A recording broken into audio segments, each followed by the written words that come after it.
Si Bogart pinabarangay. Sabi ng kapitan, totoo ba na ikaw ang kumuha ng manok ni Bravo? Sabi naman ni Bogart, ay Kap, hindi yan totoo.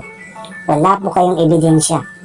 Sabi ng kapitan, bayaran mo lang daw ng 1,000 kasi panabong pala yung kinuha mo.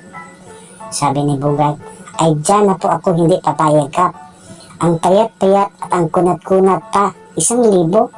No way.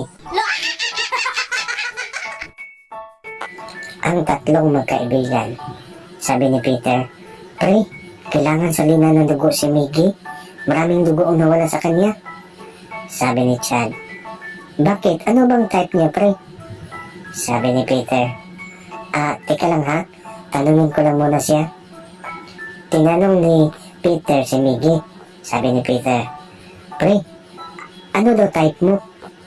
Sabi naman ni Miggy, single mom, pre. Yung walang anak. Ang alamat ng chocolate. Isang araw, si Choco ay na-late. Mula noon ay tinawag na siyang chocolate.